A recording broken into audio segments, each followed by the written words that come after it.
Live streaming is an art form the same way that America is a planet.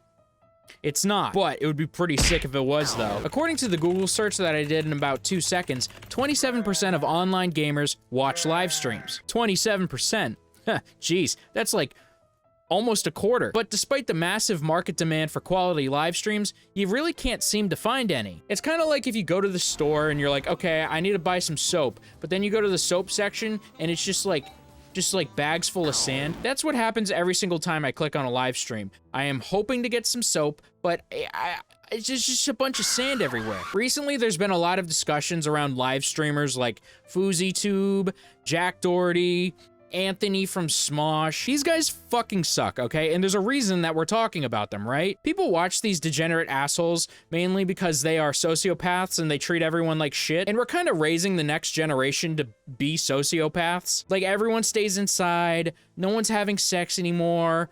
Like, the McRib is still a thing, so someone's eating it. People are starting to go a little bonkers, but the problem is, most people are fucking pussies, so they'd just much rather watch Jack Doherty harass people in public for them. They want to harass people, but they can't because they don't have some gigantic fucking black dude to scare away all the white people they fuck with. When you're growing up, your brain is kind of like a sponge, and everything Jack Doherty has learned in the latter half of his 20 years on this planet is, I get rewarded for literally everything I do, regardless of my moral compass, so fuck it. Like, have you ever heard of Jack Doherty when he did anything normal?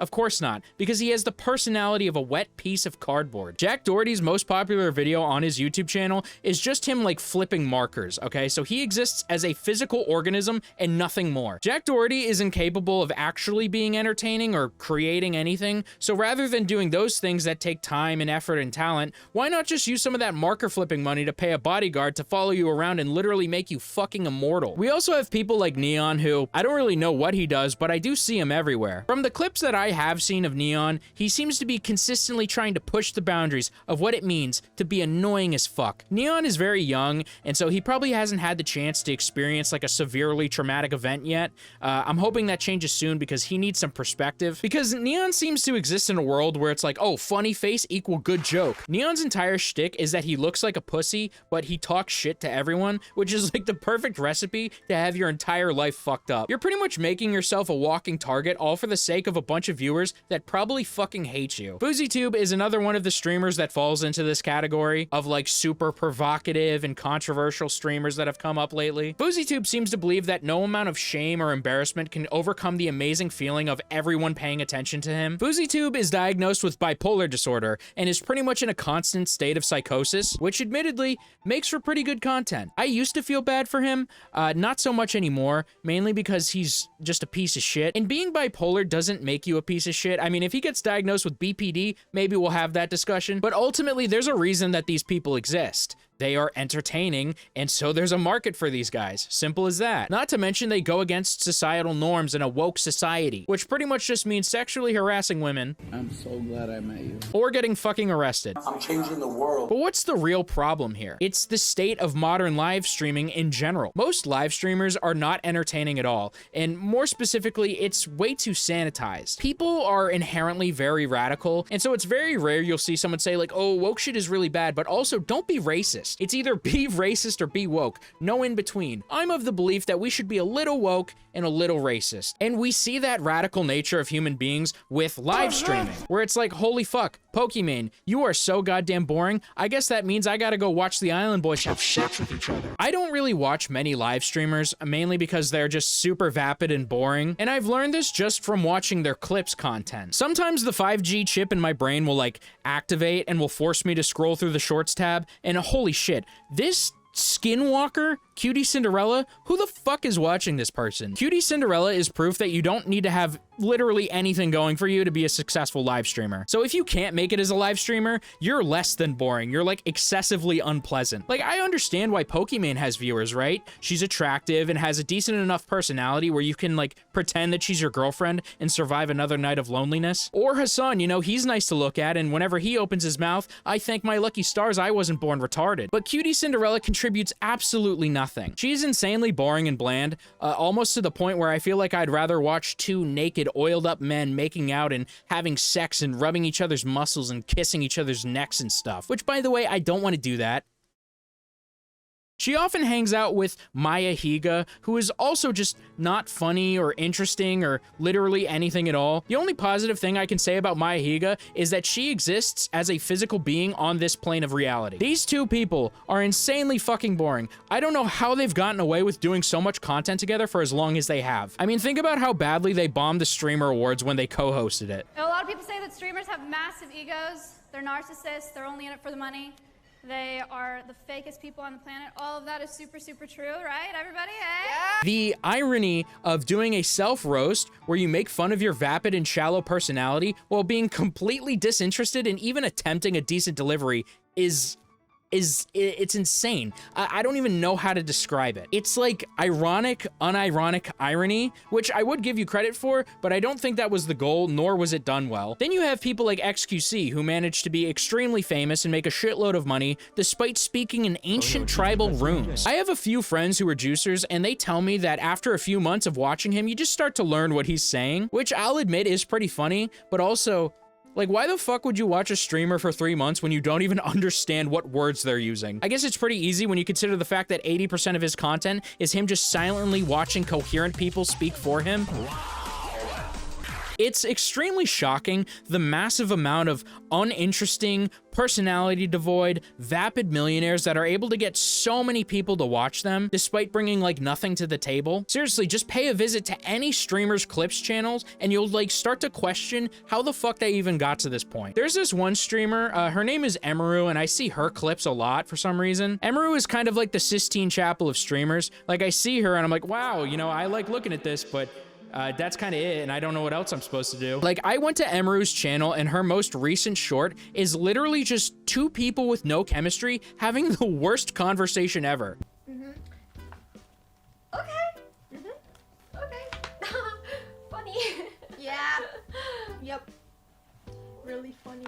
Is this supposed to make me want to watch your stream? Because it doesn't, and it's not fucking working. Things get clipped because they're interesting, right? They're highlights of the stream. How the fuck is this one of those moments? If your highlights are boring, what is the rest of your stream? But if I'm being honest with you, I'd rather watch the human equivalent of paint drying before I even consider watching someone like Kai Cenat. If Emaru is like watching paint dry, Kai Cenat is like watching someone burn alive while screaming for their mother. I shouldn't single out Kai Cenat because there's like 12 other streamers that do exactly what he does. Guys like Speed and Aiden Ross and whatever the fuck this bald goblin's name is. All of these people are the same person to me. There's like no difference. They just scream all the time, and that seems to be like what most of their content is. I swear to God, they unintentionally turn the mic gain all the way up and just scream directly into the mic. I don't really understand what about this content is interesting. It's like you're taking the boring streamers that I mentioned earlier and you're just making them scream, and that's like the only difference. I've honestly tried to give Kai Cenat a chance multiple times, but every time I go to his stream, he's either just screaming his head off, sexually harassing women,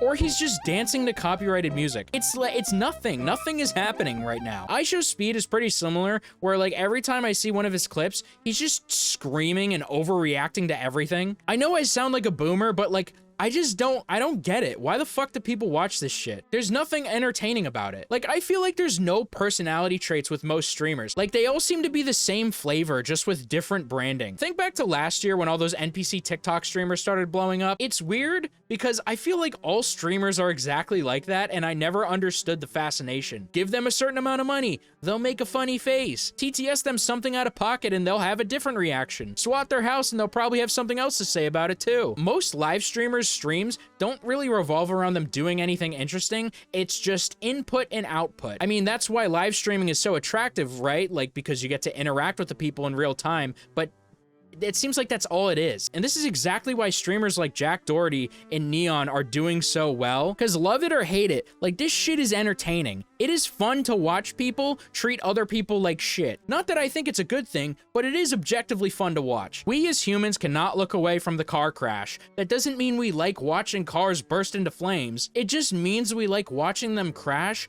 more than we like watching them driving normally. We have over-sanitized content way too much, and we are to blame for people like Jack Doherty. Whether you want to blame like cancel culture or whatever, there's no denying that we have created this vacuum of clean, positivity-focused, brand-friendly content creators, and like, they're fake as fuck. And we all know they are, and people are getting sick of it. And then even then, we have these like dog shit, uninteresting streamers who do nothing but scream and dance around all day. It does manage to be popular, no doubt, but it's very clear that people need more than that. And this is what happens when you constantly shove dog shit content down everyone's throat. People start to despise it, and people are going to latch on to anything that's entertaining. Something people are starved of is authenticity and genuine personality, which is something that these people have. They are authentically pieces of shit, and they act that way. They are passionate about clout and views, and they treat everyone like shit because they're sociopaths. I don't enjoy watching this content, but the difference between this content and this content is like,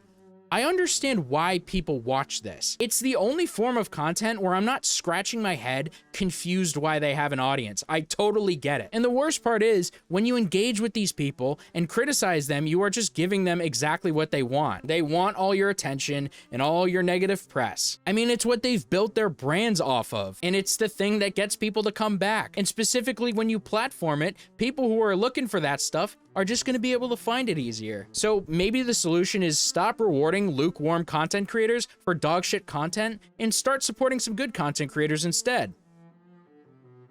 Like me. If you like this video, head over to my Patreon and just give me $1. That's all you gotta give, just $1. I have a combined 30,000 plus subscribers on my 2 channels, so if each of you gave me $1, I'd have enough money to buy Twitter in 122,222 years.